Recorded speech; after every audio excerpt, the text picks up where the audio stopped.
ఏమైంది నాన్న అలా చూస్తున్నావు? మమ్మీ నాకు కూడా వాళ్ళ కార్లో వెళ్ళాలనిపిస్తుంది మమ్మీ.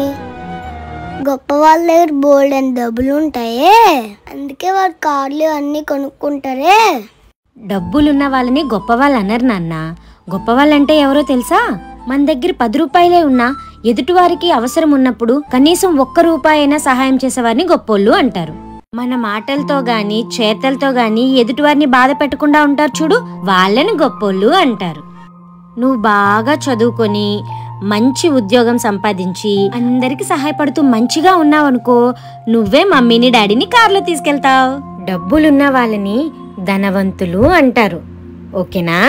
Okay mummy.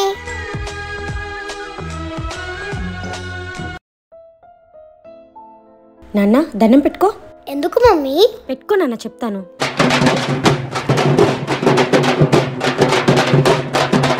చెప్పేందుకో? చనిపోయిన వాళ్ళు దేవుడితో సమానం. వాళ్ళ ఆత్మకు శాంతి కలగాలని మనం అలా దండం పెట్టుకోవాలన్నమాట. అవునా మమ్మీ? ఈ డబ్బులు ఎందుకు వేస్తున్నారు మరి? మనిషి పుట్టేటప్పుడు ఏమీ తీసుకురారు, అలాగే చనిపోయేటప్పుడు ఏమీ తీసుకువెళ్లరు.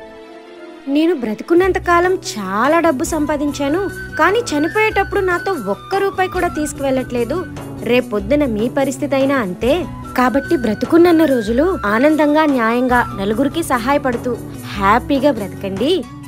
డబ్బు సంపాదన కోసం నలుగురితో గొడవలు అవి పెట్టుకోకుండా జీవితాన్ని ప్రశాంతంగా గడపాలి అని మనకి తెలియచేయడం కోసం ఇలా డబ్బులు వేస్తారు నాన్న. మూటలలోని మూలధనం చేయదు నేడు సహగమన.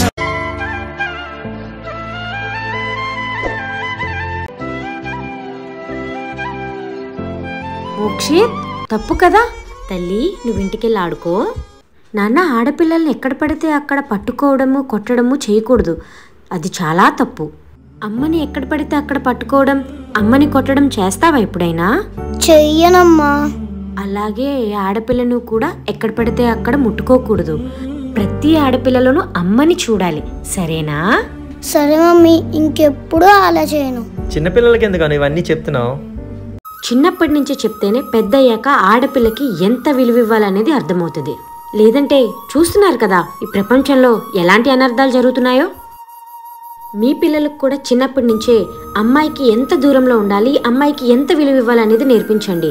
అది సమాజానికి చాలా మంచిది.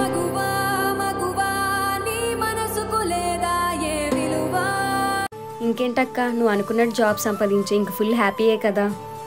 నిజంగా చాలా హ్యాపీగా ఉందిరా నాకు. అవునక్క, ఫస్ట్ శాలరీతో అందరూ ట్రిప్కి వెళ్తున్నారంట, నువ్వు కూడా వెళ్తున్నావా? లేదురా, నేను వెళ్ళట్లేదు. ఫ్రెండ్స్తో వెళ్ళి అలా ఎంజాయ్ చేస్తే ఎంత బాగుంటుంది, అది కదా లైఫ్ అంటే.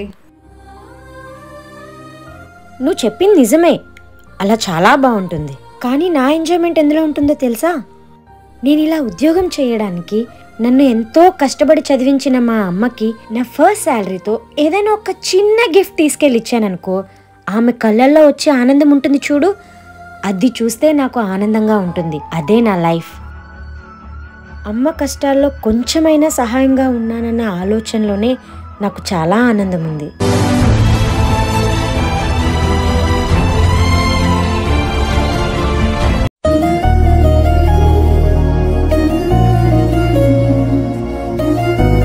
ఏటమ్మా, అల్లుడు గారు ఇంకా ఫోన్ చేయలేదా? లేదు నాన్న, ఇంకా చేయలేదు.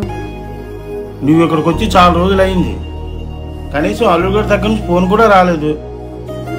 నాకు తెలిసినంత వరకు మీరిద్దరూ విడిపోవడమే మంచిది. మా ఇద్దరి మధ్య ఉన్నది కేవలం పంతాల పట్టింపే కానీ బంధం దూరం చేసుకునేంత మూర్ఖత్వం కాదు నాన్న.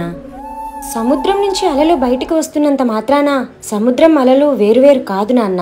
ఆ అలలు తిరిగి మళ్ళీ సముద్రంలోకి చేరాల్సిందే. అలాగే నా భర్త నేను ఎన్ని గొడవలు పడినా నేను నా భర్త దగ్గర ఉంటేనే ఆ బంధానికి ఒక అందం ఉంటుంది, అర్థం ఉంటుంది. ఇదిగో ఆయనే ఫోన్ చేస్తున్నారు. నాకు తెలుసు కదా నాన్న, ఎక్కువ రోజులు దూరంగా ఉండలేరని. సంతోషంగా ఉండండి అమ్మా.